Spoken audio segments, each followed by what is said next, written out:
All right. Good morning, everyone. Welcome to Lavaca County Commissioners Court.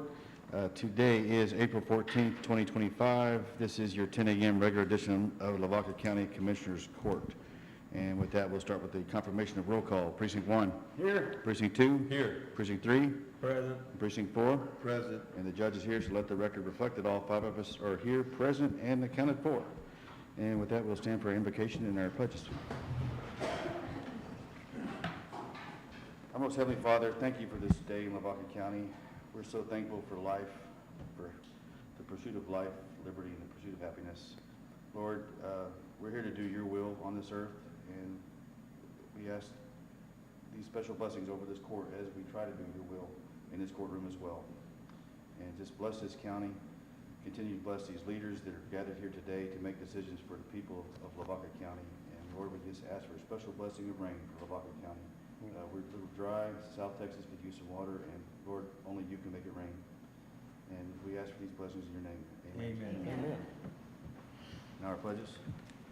I pledge allegiance to the flag of the United States of America and to the republic for which it stands, one nation, under God, indivisible, with liberty and justice for all. Honor the Texas flag. I pledge allegiance to thee, Texas, one state, under God, one and indivisible.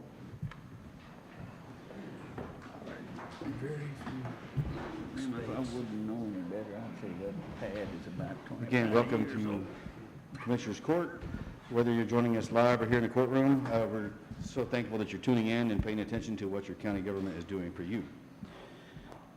So with that, we will start with agenda item number 1, announcements or public comments. Do you have any public comments today? Do not think I have any public comments. Any announcements from the court? Or any members of the court?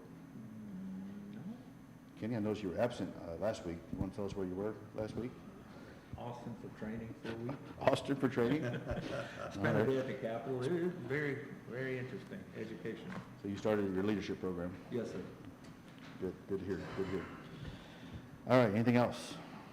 If not, we will move into agenda item number 2, which is Sheriff's Office update brought to you by our very own Sheriff, Stephen Greenwell. Morning, Judge. Morning, Commissioners. Good morning. Good morning, Lavaca County.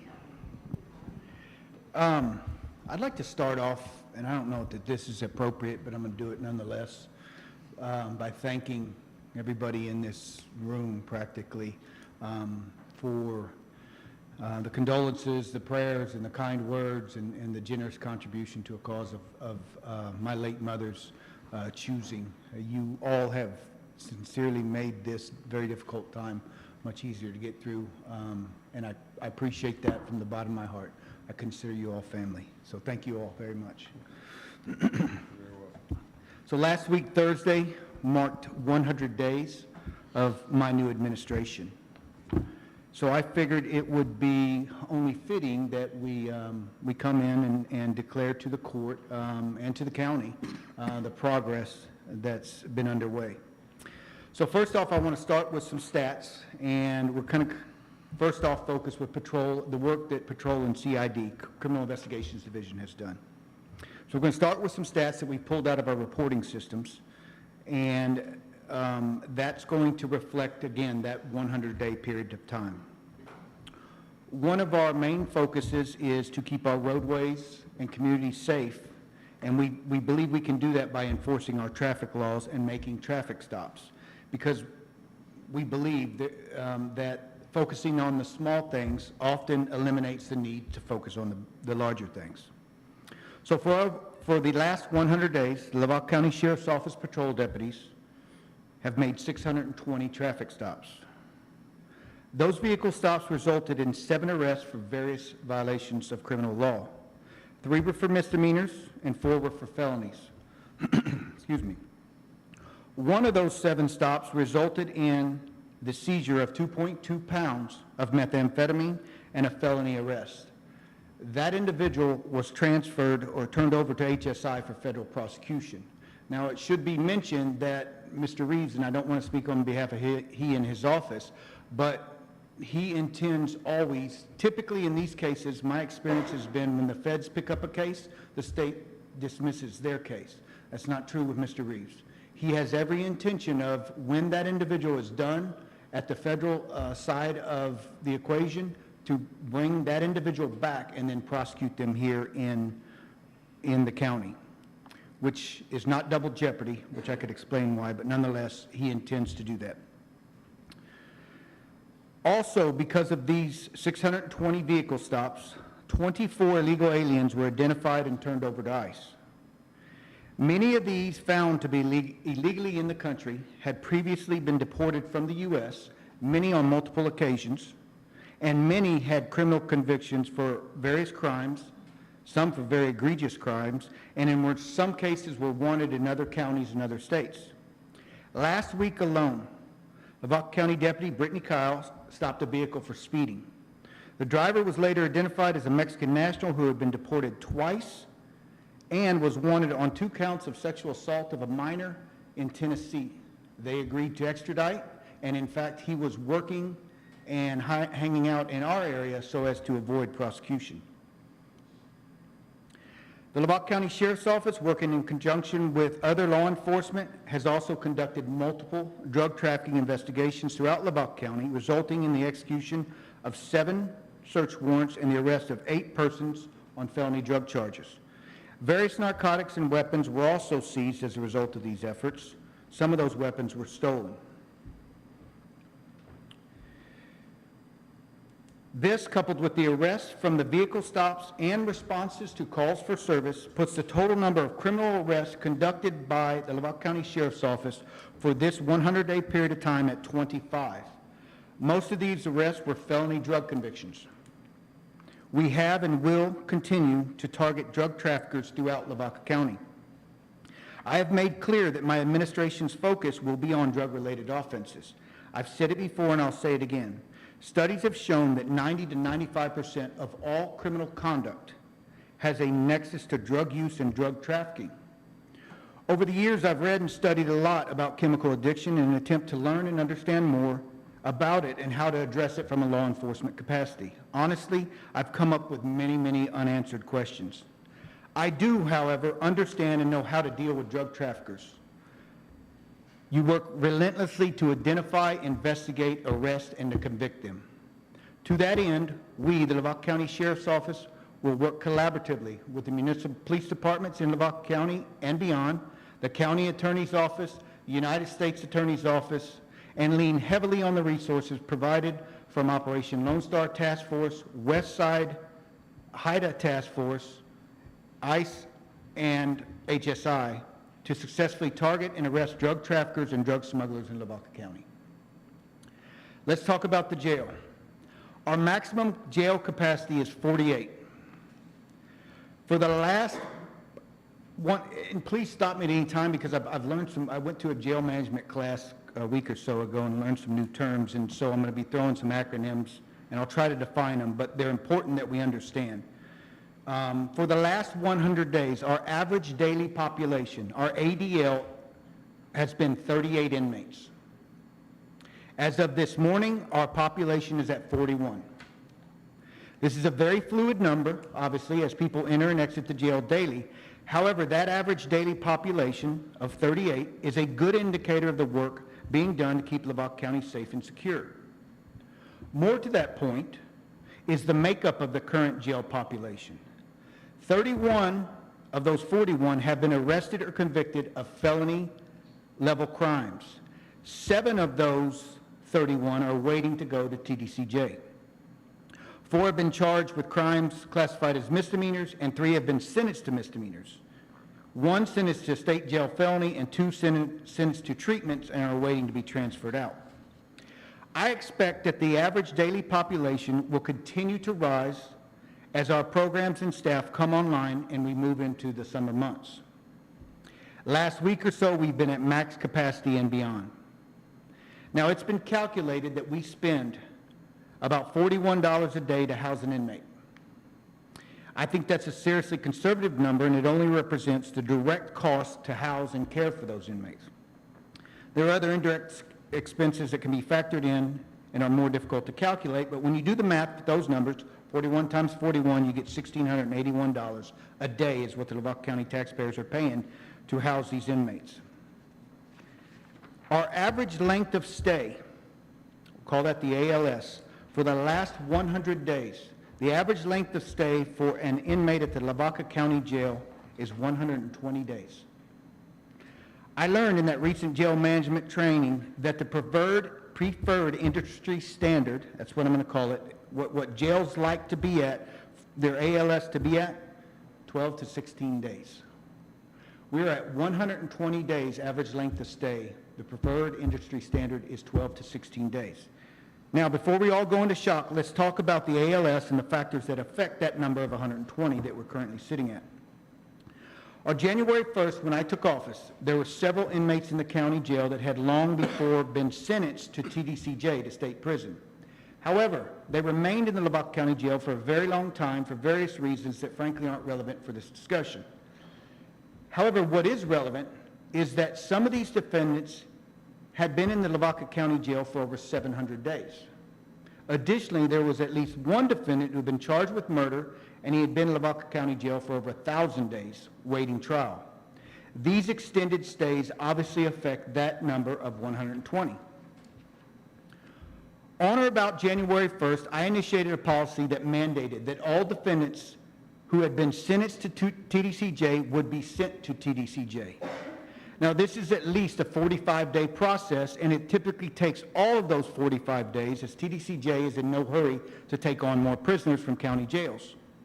So those defendants that I mentioned earlier who had remained in the jail for such an extended period of time have recently been sent to TDCJ. Moreover, the defendant set for trial on murder charges has since pled guilty and also has been recently sent to TDCJ to serve out that sentence.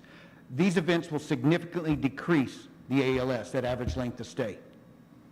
Furthermore, I expect that ALS to decline as my staff works collaboratively with Mr. Reeves and his staff to continue to push cases as efficiently as we've been pushing cases. However, mental health issues with them on the rise, that phenomenon alone greatly also influences ALS. And I believe, therefore, that the number will remain high until we can address this mental health epidemic as a country, a state, and a nation. For the last 100 days, the Lavaca County Sheriff's Office has conducted at least 16 mental health transports to the tune of about 2,300 roadway miles. Some of those occurred from encounters on the street, but many occurred from our jail. Mental health is an issue that needs to be and must be addressed, but we will save that for future court dates. So let's talk about the money taxpayers are spending to house inmates beyond the number of 48. When we're close to capacity, when we get close to that 48 number, typically our inmates go to Calhoun County Jail. They're our overflow. Calhoun County currently charges Lavaca County $55 per day per inmate. It should also be noted that Port Lavaca, home of the Calhoun County Jail, is 75 miles away, which is about an hour and a half drive from the Lavaca County Jail. So the research I've done has shown over the last 6 months, we average about $6,500 a month to Calhoun to house those inmates. For the last 100 days that I've been in office, just over 3 months, that number is $17,000. That amount does not include expenses for the gas and salary of the employees to make the trip back and forth to transport these inmates to and from court and for other reasons. Remember, 150 miles and a 3-hour round trip. Now, we are preparing, and when I say we, collectively, my executive staff and others are preparing for solutions to address this issue and many others, and they will be forthcoming in future court dates. Let's move on to dispatch. As we kick off the National Public Safety Telecommunications Appreciation Week, I'm happy to say we're fully staffed at dispatch. We have 8 dispatchers plus a supervisory dispatcher. I'm proud to say morale is on the rise. We have worked hard to make sure our employees are comfortable behind their consoles. Comfortable and content employees are productive employees. New chairs and footstools for comfort, new computers, monitors, and other technology for efficiency. Dispatchers are truly the first of the first responders. I often tell a story of how my 6 months as a substitute teacher gave me a profound new respect for the job that teachers and administrators do. Well, the couple hours I spent in dispatch on Saturday with Leslie has done the same for me in dispatchers. I'd come in to get some typing done and stop in to check on the dispatcher on duty, Leslie, who sits in the office next to mine. At that moment, it was all quiet. We chatted for a bit, and then I went back to the computer and resumed my typing. A short time later, which she would later say I jinxed her when I asked her, how's it going, and she said, all quiet, I begin to overhear the results of what I later learned to be a rollover of a tractor trailer, followed by a rollover of a passenger vehicle occupied by 2 females, coupled by a grass fire that took place at the exact same time as the second rollover, and phone calls coming in on the landlines to report domestic violence issue, a stolen vehicle report, and then folks started coming to the dispatch window. Talk about multitasking on steroids. She was handling it all like a champ. She was holding a phone in one ear as she was speaking to the female driver of the car that had rolled, attempting to calm her down. She was typing instructions with the other hand onto a computer. Meanwhile, communications between fire, EMS, and law enforcement is coming through multiple speakers at the same time. She never once got razzled. She never once became frantic or distressed. I was beyond impressed. They all do a fantastic job day in and day out, and I'm very proud of the work they do. We're currently working to make them even more comfortable and secure with plans of additional space, tent on the lobby windows, and electronic key card access throughout the entire building. Switching gears now to courtroom security bailiff. We have completely revamped the model previously used to provide courtroom security. We followed this model. We've copied the model that was used by many of the surrounding courts, counties, and courtrooms around us. We now have a team dedicated solely to the safety and security of our courts, our courtrooms, and our county buildings where most of our county employees work. As you all know, the zealous Sergeant Raul Diaz leads that team, which is comprised mostly of part-time deputies, sheriff deputies, who function as court bailiffs and courthouse security. That team right now is in the district court upstairs, providing that court with security services. I believe our courtrooms are now more orderly and safer, and our command staff and patrol deputies can now provide and focus on the services to the county they are paid and equipped to provide. Over the last 100 days, I believe we've accomplished much, but frankly, we have a long, long way to go. My goal of creating a team of law enforcement professionals that rivals any in the state is full steam ahead. The men and women of the Lavaca County Sheriff's Office has enthusiastically embraced the challenge of taking on my values, visions, and principles. They are dedicated public servants, hardworking, and principled professionals. I've asked them to make drastic changes in short order, and they are rising to the challenge. I'm proud of them all.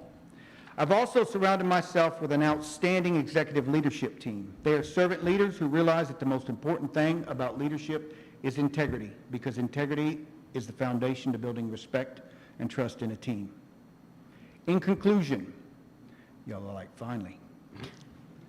I have come to you with a presentation that admittedly includes many problems and many challenges. I have always asked those that I work with, if you're going to bring me a problem, then you better bring a solution or two for that problem. I intend to do that very thing for this court. We, myself, my command staff, and others, are actively reviewing and changing business processes as well as identifying and evaluating problems.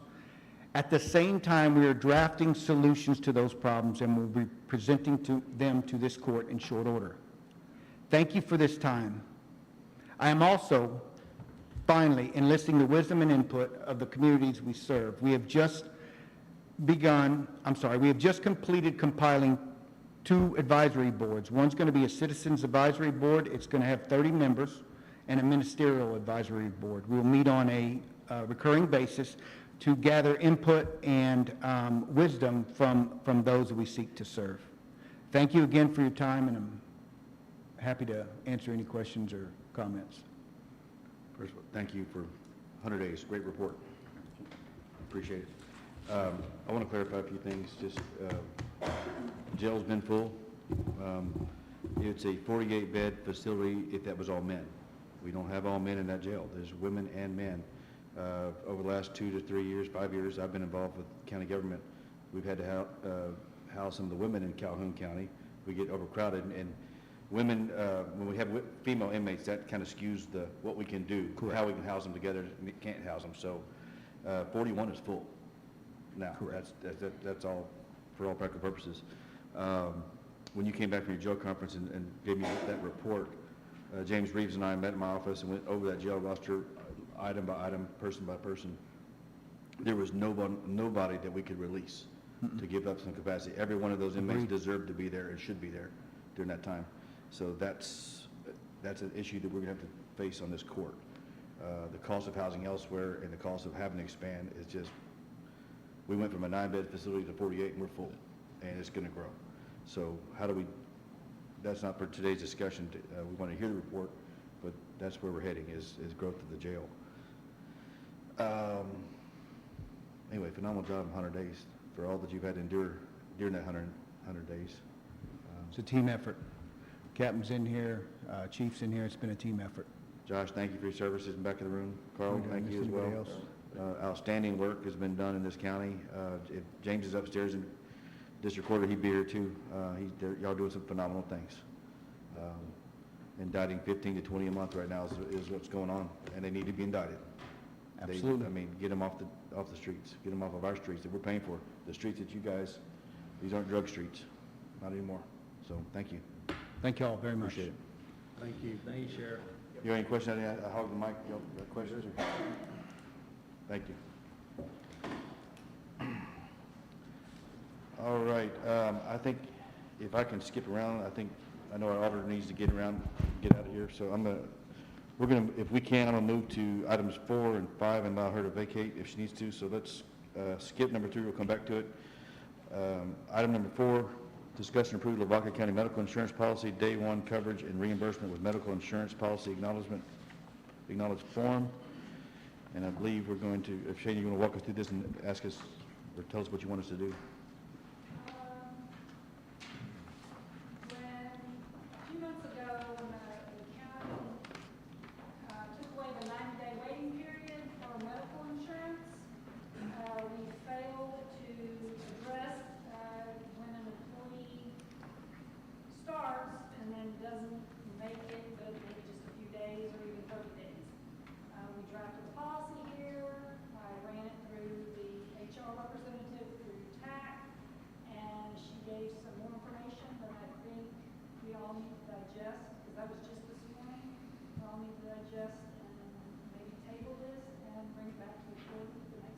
Okay.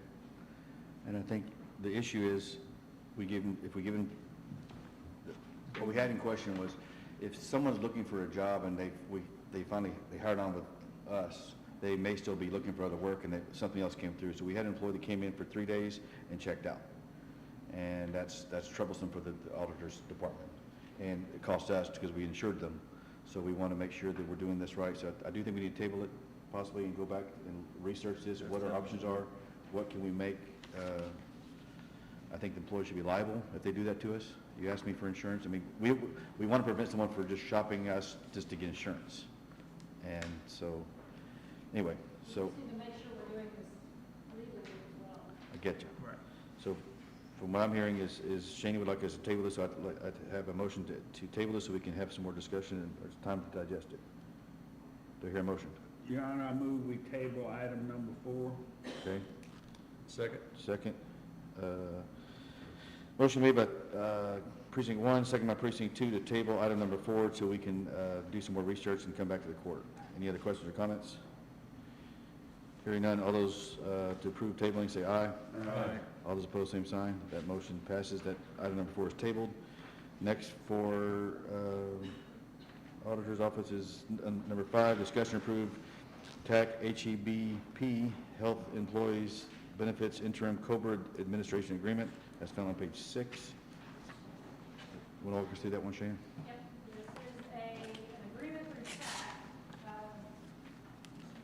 We have, TAC is kind of a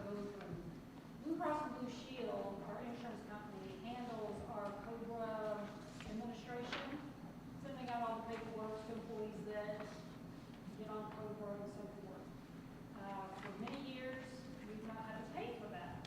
Now, the Blue Cross is charging an administrative fee, which is passed down to TAC, and TAC is now passing that on to us. It's a one-time $150 fee per participant. This agreement is only going to go through from May the 1st through October 1st, which is our beginning of our new period, our renewal period. Then it will get a new agreement that will be put in place with our renewal of our health insurance. Okay. I guess we need a motion. Need to make a motion? Yes, Your Honor, I move that we discuss and approve item number 5, the TAC Health Employee Benefits Interim Administration Agreement. Okay, is there a motion to approve? Second. Am I correct, that was a motion to approve? Discuss and approve. Discuss and approve, okay. Yeah, yeah. All right, motion made by precinct 2, second by precinct 1 to discuss and approve TAC HEBP Health Employee Benefits Interim COBRA Administration Agreement. Any comments or questions? Go ahead. I know you love me for this, thank you. Just, so let me be sure I understand, and I think I do. So this is a one-time fee. We're helping an employee transition from the current TAC plan, if you will, to a COBRA. Okay, so they're going to basically assume the responsibility for the premiums for that health coverage. That is correct. And so Blue Cross now wants us to, I guess, maybe reimburse them for that process? It's just the Administrative fee? correct. Okay, all right, yeah, understood, thank you. And again, so correct me on my ignorance, this is just for, if someone's departing us, correct? Then we would pay $150 for that one person departing. Yes, if someone leaves employment with Lavaca County and they want to be put on COBRA, Blue Cross Blue Shield is the administrator that will handle that, and they charge us a $150 one-time fee for each participant. Okay, so no one leaves between here and May, or here in August, and we don't pay anything.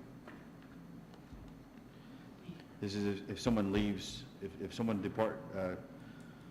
resigns their office or resigns their employment with Lavaca County and wants to go on COBRA, then we pay the $150. Yes. But if we have no one leaving in the next 90 days, that's, That is correct. okay, all right, now I get it. Okay. All right, I have no problem. So I had a motion by precinct 2, second by precinct 1. Is that a motion to approve? Yes. Second by precinct 1 to approve? Yes. Okay. So I have a motion to approve the Employee Benefits Interim COBRA Administration Agreement. Any other discussion or comments? If not, all those in favor say aye. Aye. All those opposed, same sign. Motion passes. All right, thank you, Shana, and safe travels. We'd like to hear a full report when you get back. We'll see videos. We'll see videos. Videos, okay. Yeah, send some videos. Thank you. All right, let's go back to item number 3. Mr. Tim Decker, you ready? Item number 3 is discuss and/or approve the tower lease agreement between Lavaca County and Hallettsville Communications. Chief Michael Furr is not in the state today, but he said he was sending you. So Chief Furr wasn't able to make it today, so I'm going to stand in on behalf of him. So this was talked about a couple of commissioners' courts ago about this lease agreement.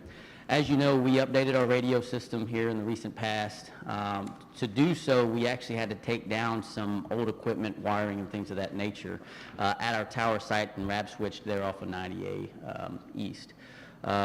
So with that, on our tower, of course, is our equipment, but Halcom also has tower equipment out there as well, too.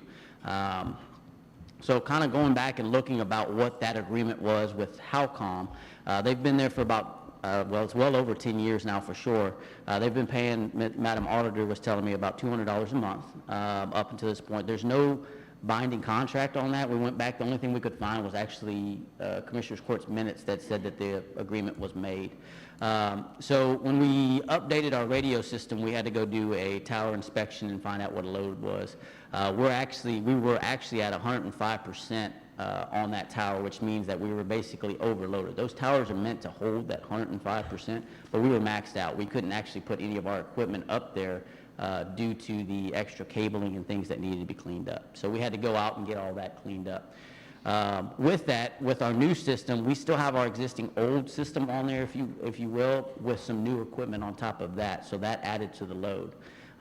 So going back to the tower itself, we're pretty much still at max capacity, but that's with us and with Halcom on there. So kind of talking with Motorola and then talking, here in the court and in the communications committee, without a binding contract with Halcom, it pretty much puts us in a liability of what do we do, how can we make sure that we're doing everything legally and keeping our space available to them and to us and to keep our tower safe. So right now, we're actually leasing a tower ourselves. It's the Tillman Tower in Moulton, and that lease agreement for us as public servants is $2,000 a month.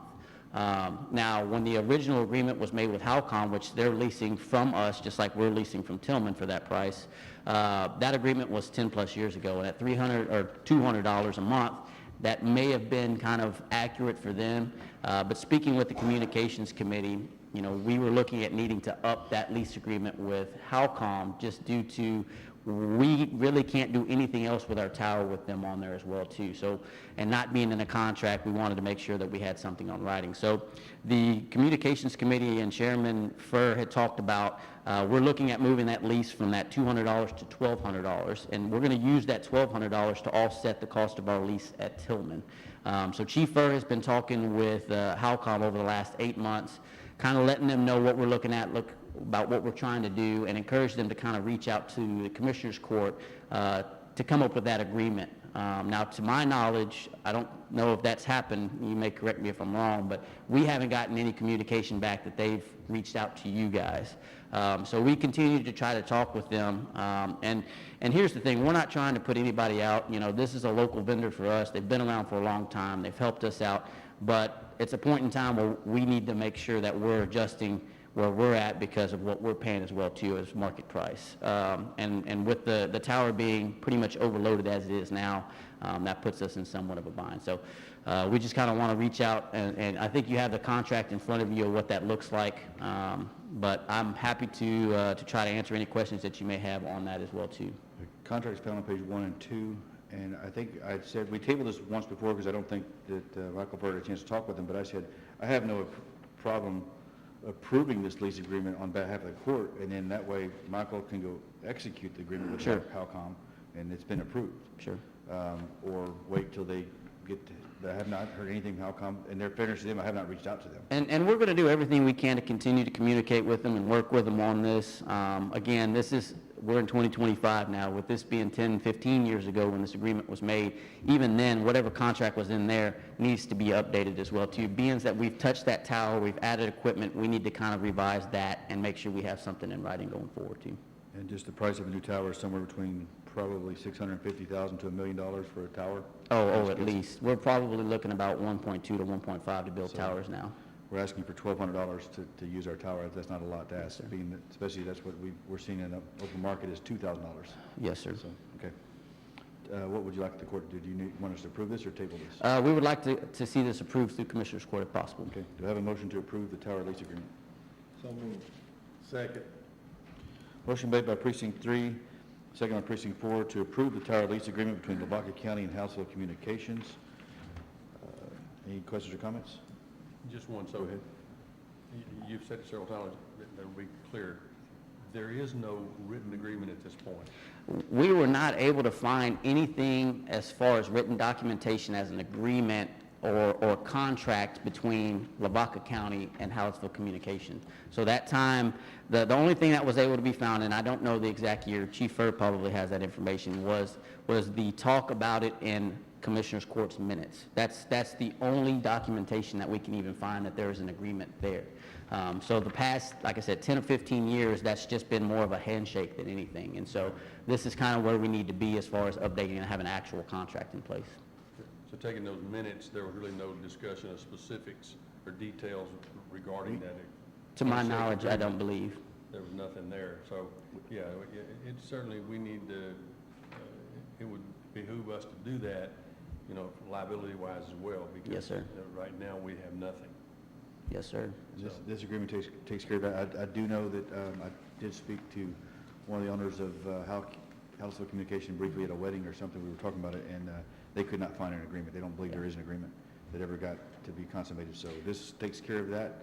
It's kind of one of those things is that, you know, hey, it was talked about, everything was fine, you know, and hey, everything's been fine since then, but, and everything still is fine, and I want everybody to understand that. It's just, again, without that piece of paper, we're both kind of liable in a sense too, so. Sure. You gotta remember, this is the free state of Lavaca. That's how we were operating, so we have to now put some things in place. Anyway, And if you notice, item number 7, the indemnification and insurance, you know, requires that there to be liability insurance from their side. Yes, sir.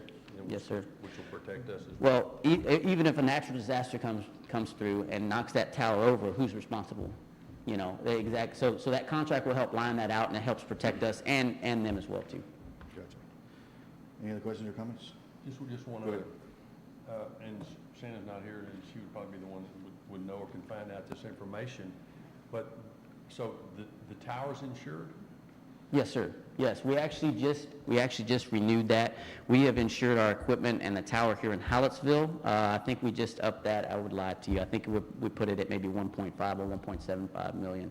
And then the equipment on the Tillman site and the Baytex tower off of County Road 335, which is our Shiner site, we just insured that too. So that has actually just updated as well.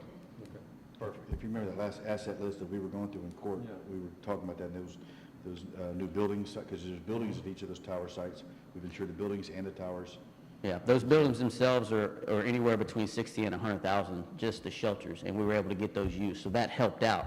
But again, insuring that building and all the equipment in there, I mean, 1.75 million apiece is expensive, but I can tell you, when it comes to public service and having that radio available, if something was to happen, to be able to replace that equipment is priceless. I mean, that's our only route of communication. And remember, this communication system is for the whole county, and that's the cities and the police department, four police departments, 2 EMS departments, 5 fire departments, 6 fire department coming on. We're all using these towers together, so. Well, I think this discussion being documented is important as part of Yes. the record for us to, you know, verify the details. It's been a long time coming, and we've been able to finally, and again, going through this whole system, we've finally been able to find some of these things that have just lapsed over time, you know, that nobody really understood. And so now seeing this has actually done us good to be able to get this under our belt. Thank you for your time and attention to this matter. I know we give Michael Furr a lot of praise, but you're right there with them. Hey, no, he does a lot. He's a busy man. Okay, well, as long as he's not overloading you, we No. want to know about it. No, we work well together. All right, thank you, Tim. We Yes, sir. appreciate what you All do. right, thank you, guys. I had a motion made by precinct 3, second by precinct 4, to approve the tower lease agreement between Lavaca County and Hallettsville Communications. Do you have any other discussion? All right, if not, all those in favor say aye. Aye. All those opposed, same sign. The motion passes. Thank you. Thank you. Thank you, appreciate it. All right, now we're going to jump back down to item number 6, discuss and award bids for the purchase of seal coating and resealing for Lavaca County roads. It says I'll have this paperwork at my bench. Do I have it? I haven't looked at it yet. We went out for bids a couple of weeks ago, and we only had one bidder turn it in, and that is H&C out of Shiner, turned in for reseal coating our roads and seal coating them. And gentlemen, if y'all look, y'all have the price on here. It's pretty much reflective of what it was last year. So with that being said, if y'all have any questions about it, I'd make a motion to go ahead and approve H&C Construction. The bid from H&C Construction. Yeah, for the purchase of seal coating and resealing for Lavaca County roads, and they'll be our secondary backup. Okay. Motion made by precinct 3, seconded by precinct 4. Motion made by precinct 3, seconded by precinct 4, to award bids to H&C Construction for the purchase of seal coating and resealing for Lavaca County roads. Do you have any other questions or comments? And that was the only bid we got, but we don't have to accept the bid, but I think everyone's in agreement that agency does good work, and it's reasonable, still priced like it was last year. So all those in favor say aye. Aye. All those opposed, same sign. The motion passes.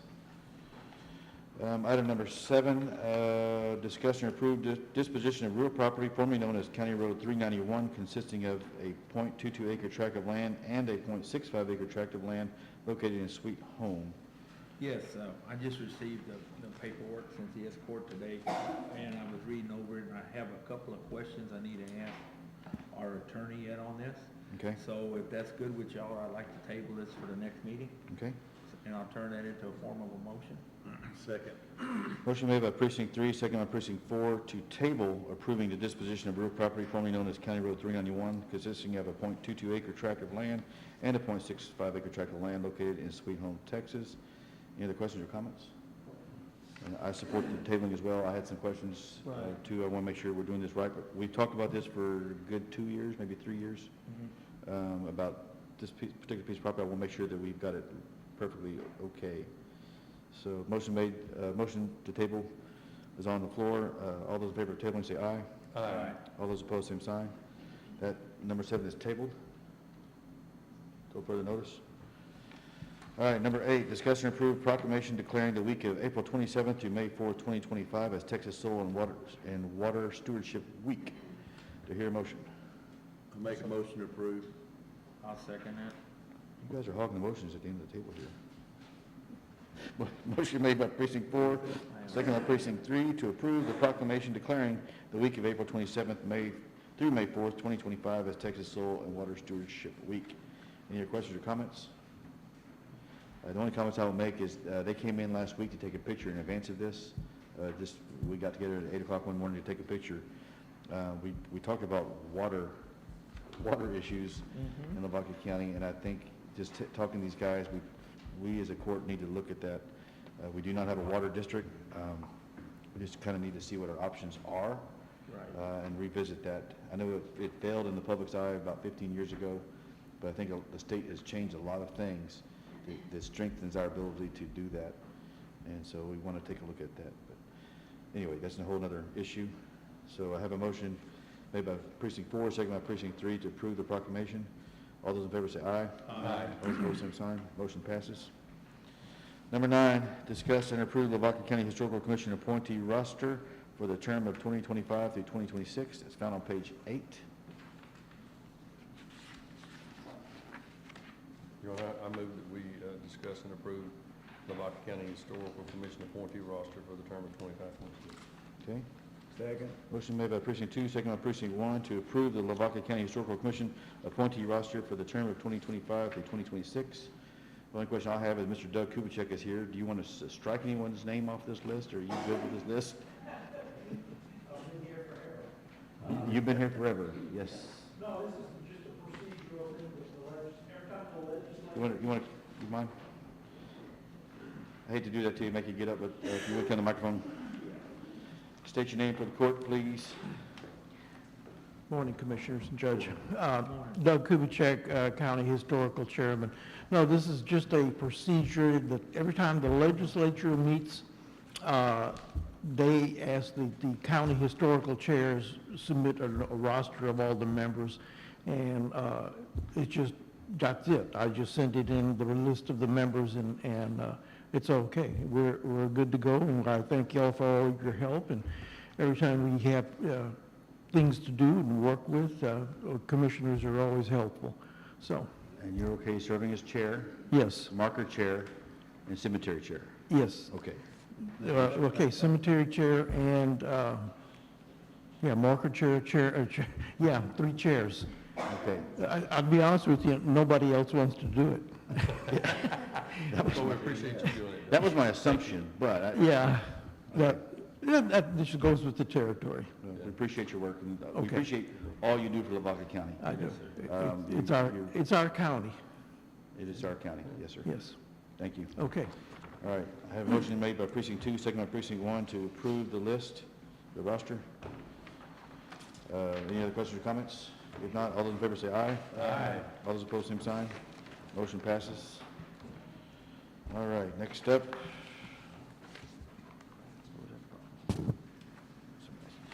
is item number 10.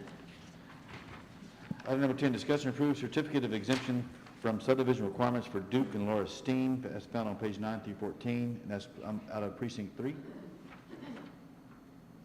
Yes, basically what it is, it's, and I kind of been involved in this in a while already. I just didn't know it was gonna happen today, but, basically it's a neighbor selling his other 2 neighbors' piece of property.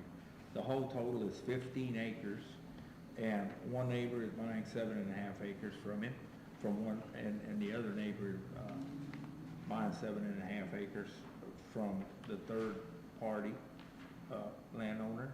And there is a private road there, and that's gonna stay intact. And, with that being said, I'd like to make a motion to approve the certificate of exemption from subdivision requirements for Duke and Lawrence Dean. Okay. Motion made by precinct 3. Second. Seconded by precinct 2 to approve the certificate of exemption from subdivision requirements for Duke and Laura Steen. Any other questions or comments?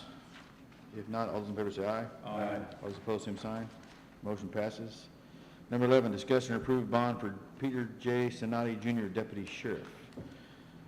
If y'all may recall, Pete Sonati used to serve as an investigator in the district attorney's office. He's retired from that position and moved down to sheriff, deputy sheriff, right? It can be, Mayor, Yes. I promise to be much more brief this time, gentlemen. Okay, as long as you promise. We're gonna hold you to it. So he's going to be one of the part-time bailiffs, Great. which is perfect, right? Because he spent a lot of time in that courtroom and had a part-time schedule before, so it works out perfectly. In fact, I think he's up there now. He is. He's there now. Okay.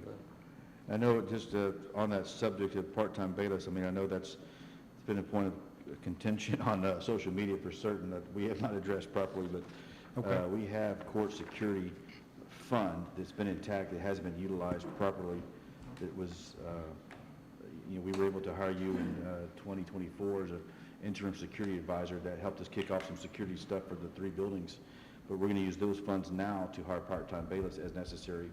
And so Raul Diaz, Sergeant Diaz, has the discretion to use that fund to hire some part-time security bailiffs. That's the way I understand it, correct? Correct. So again, we're not reinventing the wheel here. Many counties adjacent and beyond do this very thing because research has found that, again, it provides a better service to the court, a better service to the community, because you have a dedicated team now that is solely focused on providing safety and security for the courtroom and the county buildings.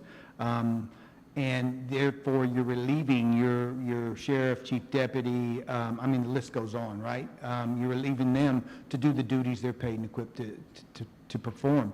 So therefore, when you sit down, I actually drafted up a pretty big white paper for y'all a while back, but it would have been lengthy. And I basically analyzed the amount of money that it was costing under the current model and what it would cost under this model. And it saves about $60,000 worth of salary expenses to use part-time employees. Because court doesn't occur all the time. Right. Right? So they're only up there when court occurs. Your full-time guy stays on, Raul, the entire time. He supervises them. When not in court, he's running around doing security at the annex and elsewhere.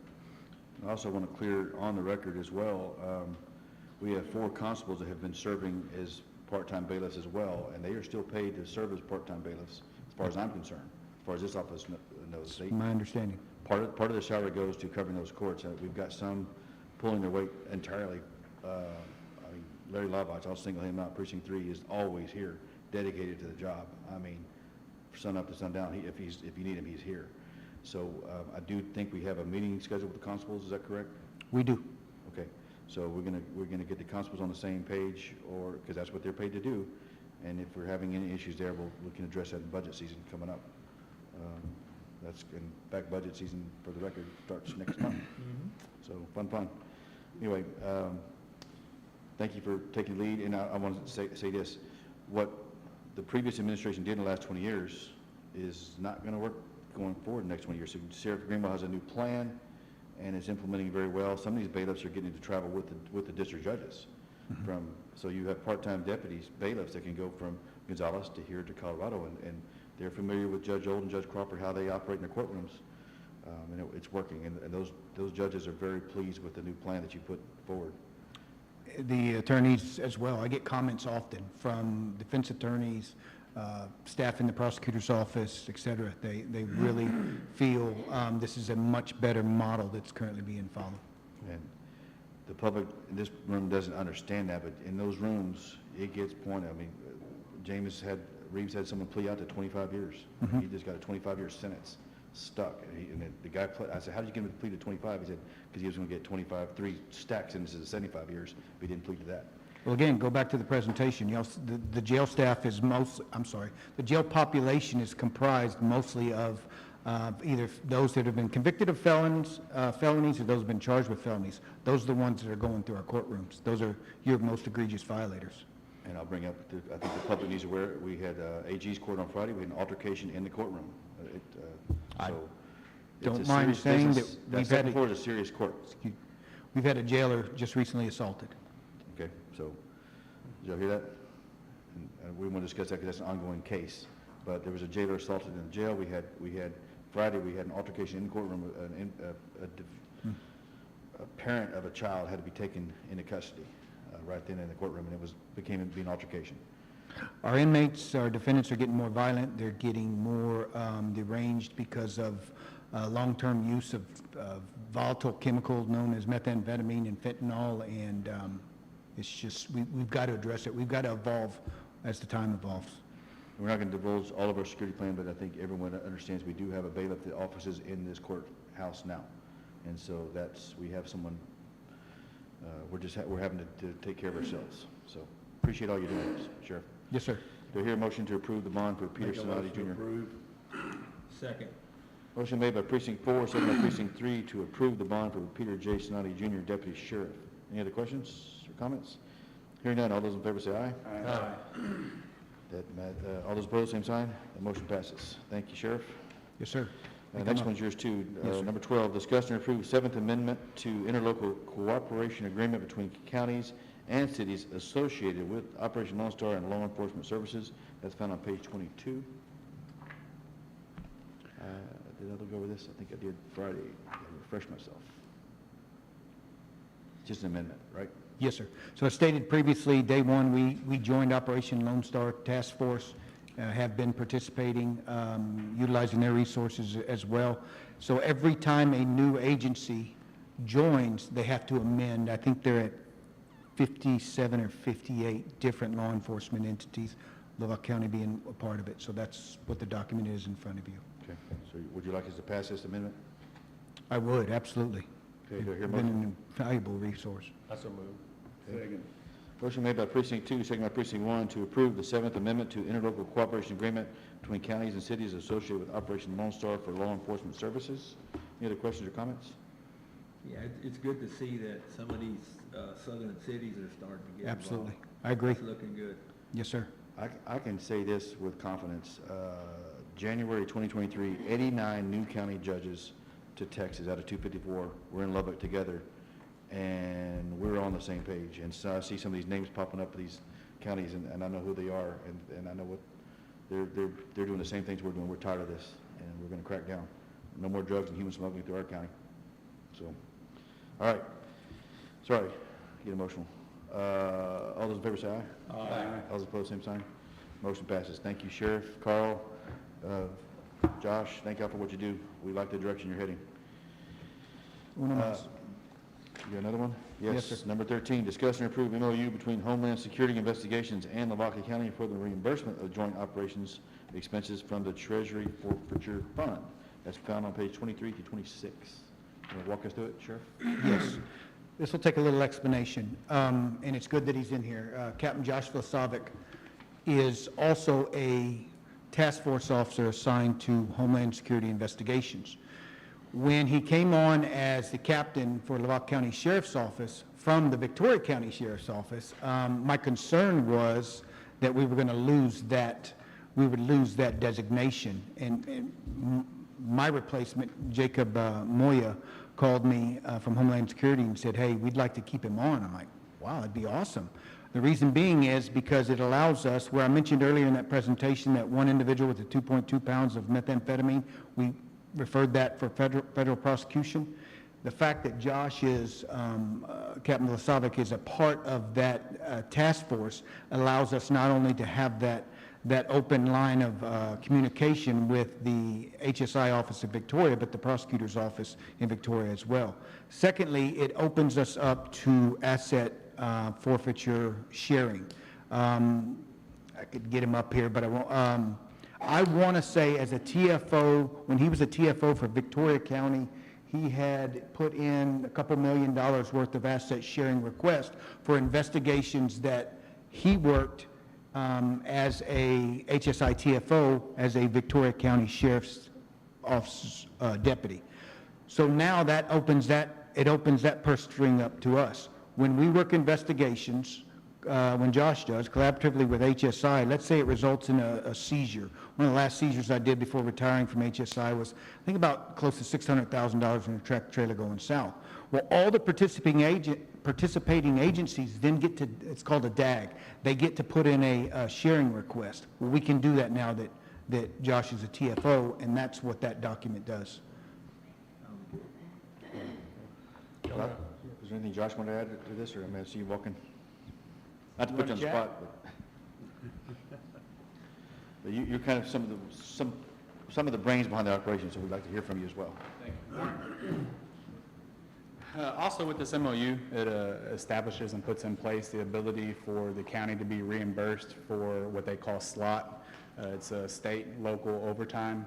So during these investigations, when I'm helping out the federal agencies such as HSI, any overtime that I work is not a burden of Lavaca County. We pay that out through regular payroll, submit reimbursement requests, and that money ultimately is given back to Lavaca County for use elsewhere. So another great resource just to help be responsible with the taxpayers' money. Those investigations, it's just not a benefit to the federal prosecution, but just as Sheriff was speaking of other prosecutions, those prosecutions will come back to Lavaca County and be prosecuted on the state law side also. All right. Again, I can't say enough. Thank y'all for, I mean, I'm looking at the three amigos right here, makes the top brass, and y'all done a phenomenal job in 100 days. So appreciate it, each one of you. Thank you. We spent a lot of time together there, Seems like it. I mean, I know y'all kind of spread apart from each other. You kinda- No, not standing shoulder to shoulder this time. We're beginning to become annoyed with one another. That's a sign of success. That's a sign of successful 100 days. Anyway, I do know y'all put some hard times in, and I was listening to the radio one night. I mean, I think I heard Carl's voice at 2 or 3 in the morning, and he's up working. And I think these deputies have been working in Lavaca County, see that, what y'all are doing. You're burning the midnight oil, and you're out there with them, willing to be out there with them, and that speaks volumes. Huge. So thank y'all. Appreciate it. Thank you. All right. Do I have a motion to approve number 13? Yes, Your Honor. I move that we approve the memorandum of understanding between Homeland Security Investigations and Lavaca County for the reimbursement of joint operations expenses from the Treasury Forfeiture Fund. Second. Second by Precinct 1. Had a motion made by Precinct 2, second by Precinct 1 to approve the MOU between Homeland Security Investigations and Lavaca County for the reimbursement of joint operations expenses from the Treasury Forfeiture Fund. Any other questions or comments? Hearing none. All those in favor say aye. Aye. All those opposed, same sign. Motion approved. Thank you very much, gentlemen. Thank you, fellas. Appreciate it. Thank you. Next, number 14, our lovely Tina Hudson,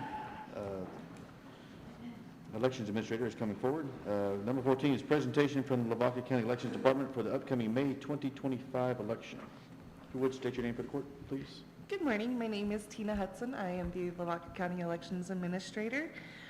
Today, I would just like to announce that we are having an election coming up. We are having our entity elections. And so just to specify, the entities that will be holding an election will be City of Hallettsville, Moulton ISD, and Shiner ISD. So for registered voters that live in Lavaca County that live within the districts, you will be eligible to vote, but only those voters that live within the district. We will have an election which will be held on Saturday, May 3rd.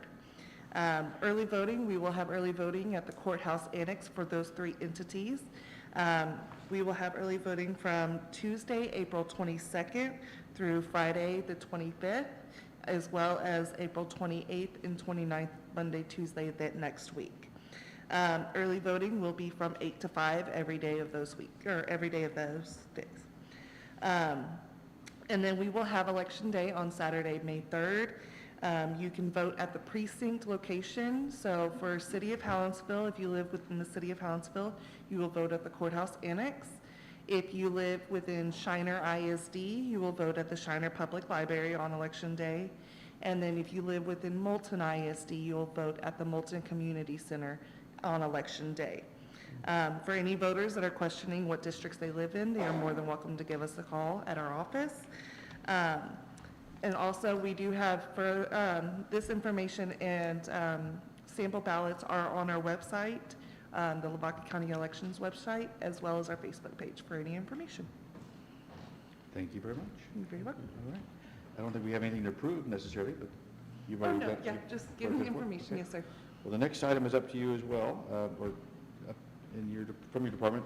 Number 15 is to acknowledge the certificate awarded to the Lavaca County Elections webpage for the rating of outstanding by the League of Women Voters of Texas. That's found on page 21. You want to walk us through that?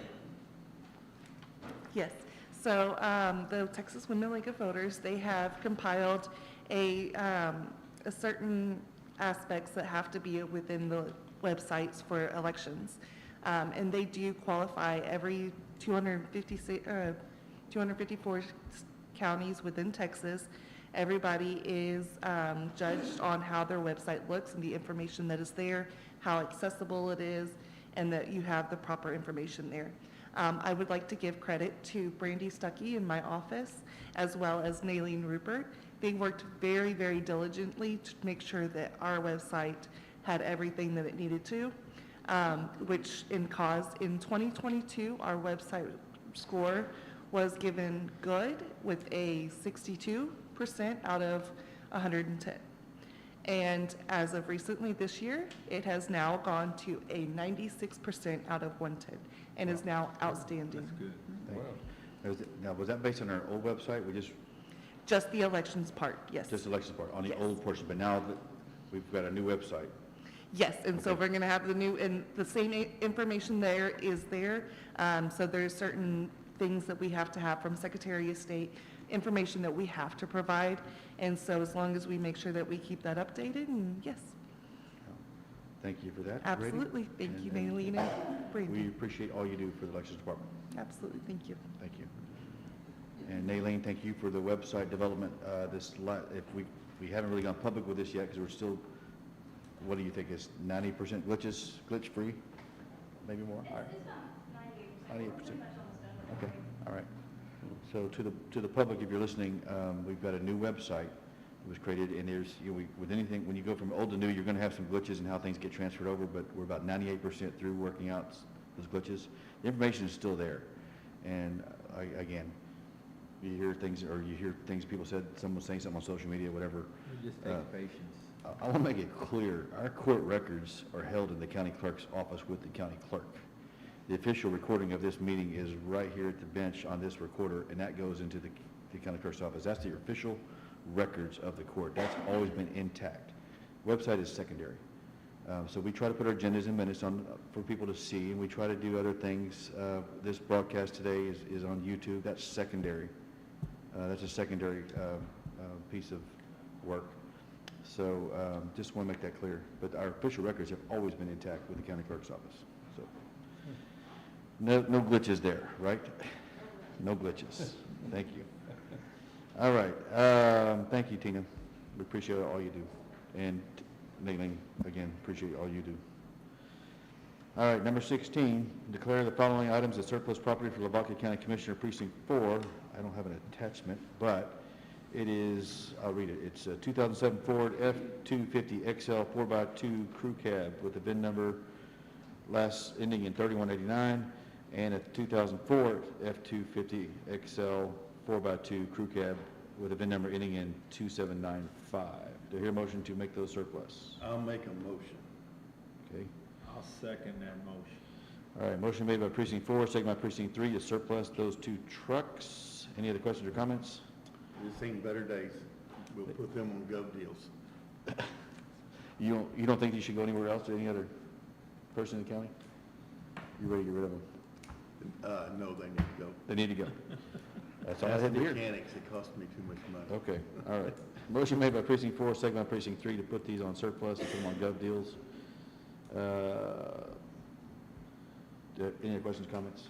Hearing none, all those in favor say aye. Aye. All those opposed, same sign. Motion passes. Goodbye trucks. All right, number 17, discuss and approve road plan and paving updates. Do we have any updates? Edward, you handled the last phone call. The last phone call I got was last week, Wednesday, from Ryan Newton out of RB Everett. That's the company we bought 2 pieces of equipment from.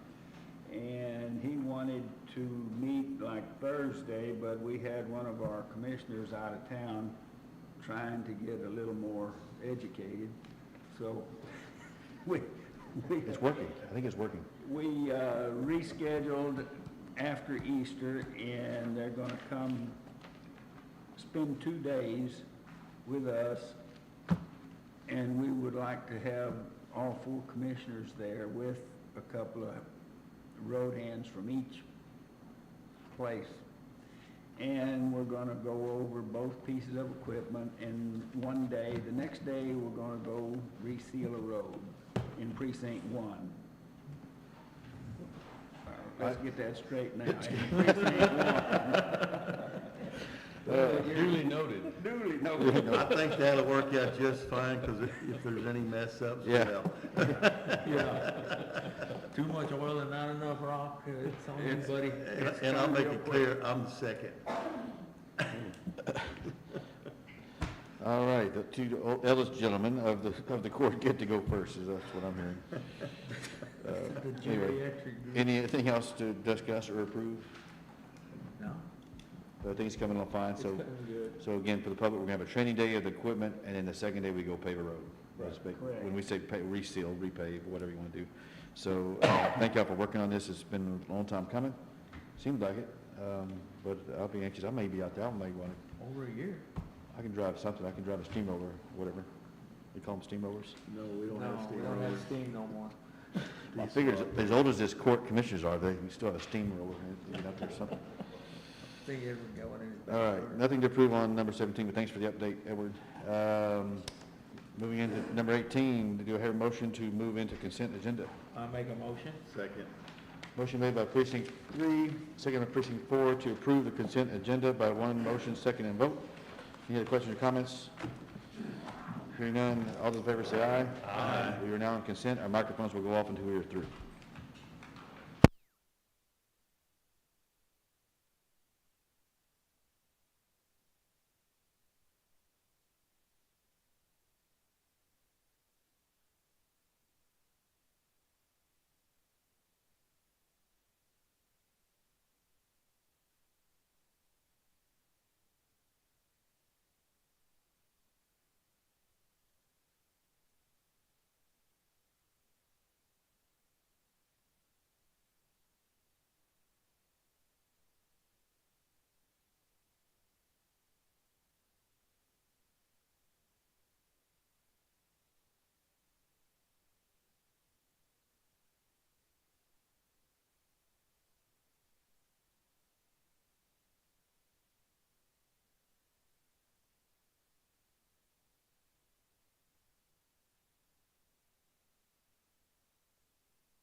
All right, we are out of consent. Moving on to agenda item number 19, which is to announce the next meeting and then adjourn. The next meeting will be April 28th at 10 a.m. right here in this courtroom. April 28th, 10 a.m., unless we have a special meeting in between now and then. I will say, we're watching that burn ban pretty close, and it's drying out again. So I anticipate we could be in a burn ban before we reconvene, but we're monitoring it daily. With that, do I hear a motion to adjourn? Motion made by precinct 2, second by precinct 1 to adjourn. All those in favor of adjourning, say aye. Aye. All those opposed, same sign. We are adjourned. Thank you for participating. Thank you.